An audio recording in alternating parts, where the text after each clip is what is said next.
I want to start with the San Francisco Giants. When the San Francisco Giants hired Bob Melvin away from the Athletics 2 years ago, it was lauded as one of the great hires because Melvin is known as one of the great managers. And the thought was that getting him out of Oakland, where it was a perennial vomit-infested stadium with issues of relocation or sale or all of the distraction of crap, get him to San Francisco, the city by the bay, turn the lights on and watch greatness. Well, Bob Melvin was 161 and 163 over 2 seasons. That sounds not great. The Giants were 81 and 81 this year. That sounds mediocre.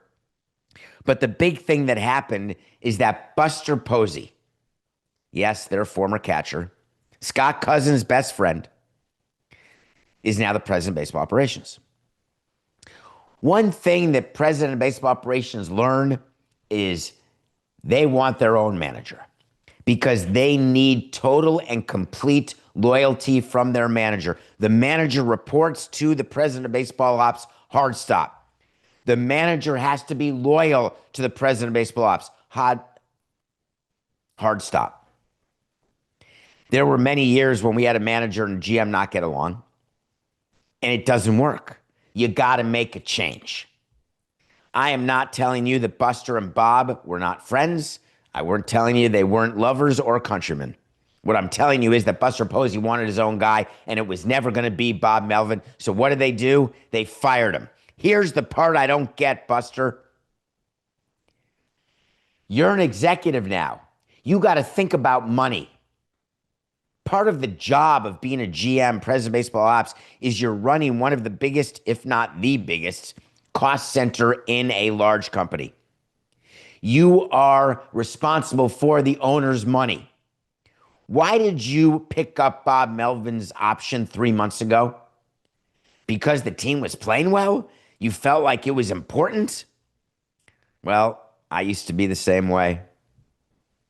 I used to want to pick up managerial options because I didn't want managers lame duck.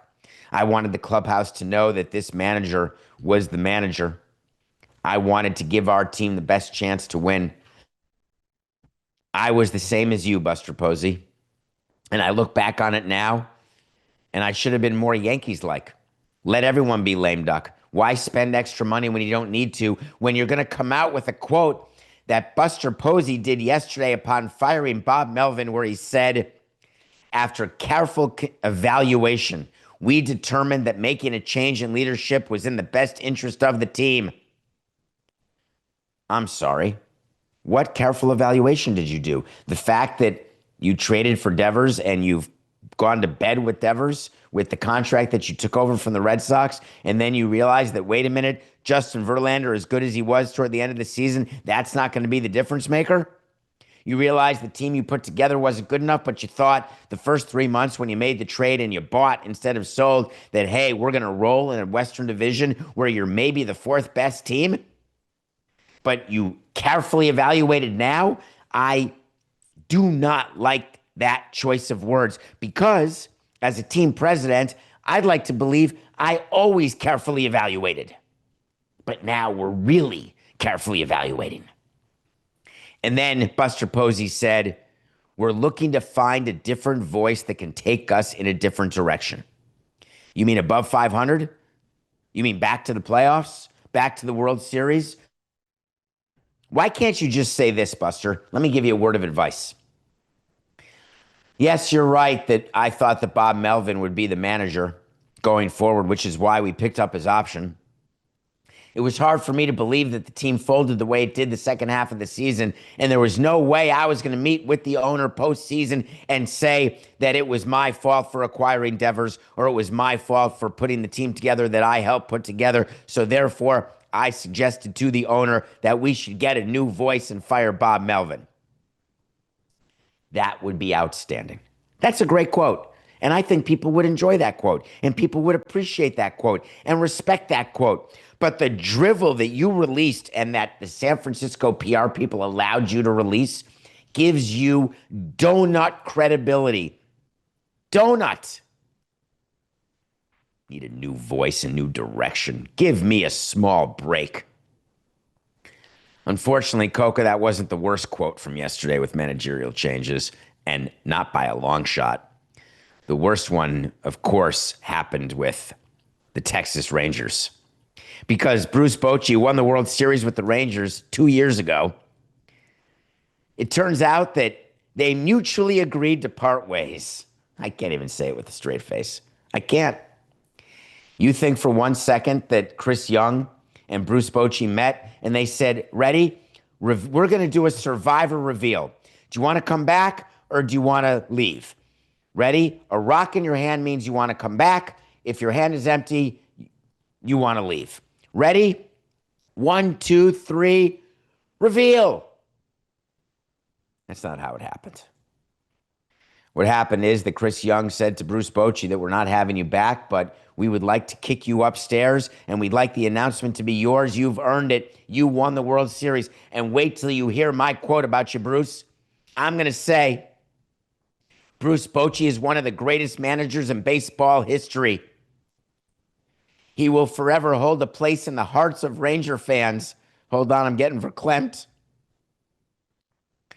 Boch brought class and respect to our club in his return to the dugout, and we will always take pride in being part of his Hall of Fame career. Would you stop? Do you know what happened there? They brought in Skip Schumacher, the former Marlins manager. Schumacher was an advisor, but they promised Schumacher that he would replace Bochy in 2026, and that's why Skip took the job. Skip is going to be the new manager. They can BS you all they want. This was a plan that was in place. The only thing that would have screwed it up is the Rangers making the playoffs, which I thought they would until Eovaldi got hurt, would be the Rangers performing and then Bochy saying, I'm not leaving. Well, once the Rangers didn't perform, it became relatively easier to move him out and move Skip in. Now, the Rangers haven't announced this yet. Why wouldn't they cleanly do it? Oh, the Selig rule. They have to interview minority candidates. Except the Rangers already know they're hiring Skip. So now they have to do some BS interviewing, trying to check the box instead of just being honest and calling up the commissioner. Hey, Boch is moving on. He's old.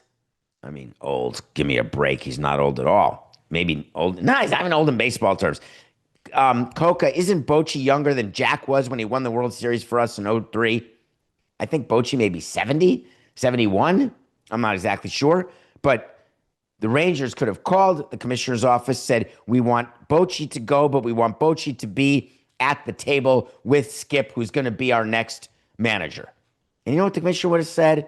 All right, but next time, and when you're filling out coaches and when you're filling out front office positions, you better make sure you follow the rules and hire minorities.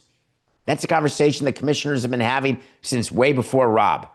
Seelig would have those commissioners. All right, David, but keep in mind, and then 10 things that we had to do. I think that just would have been more credibility. Will it end up that way? Hard to know, except I'm telling you it'll end up that way in my 2 cents worth of opinion. And we could have avoided all of this stuff. Now, Bochy is going to the Hall of Fame. It's possible they wanted to move on. Is it possible that Buster Posey wants to bring Bochy back to San Francisco for a reunion, and that's why he fired Melvin, because he called up Young and said, I got a great solution for you. I fire Melvin, you have part ways with Bochy, and then I bring Bochy back and we have a reunion, and it's like we're going back to the 2010s. What do you think, Chris Young? Chris Young said, what do I care what you do? We got to bring in Skip because we promised him.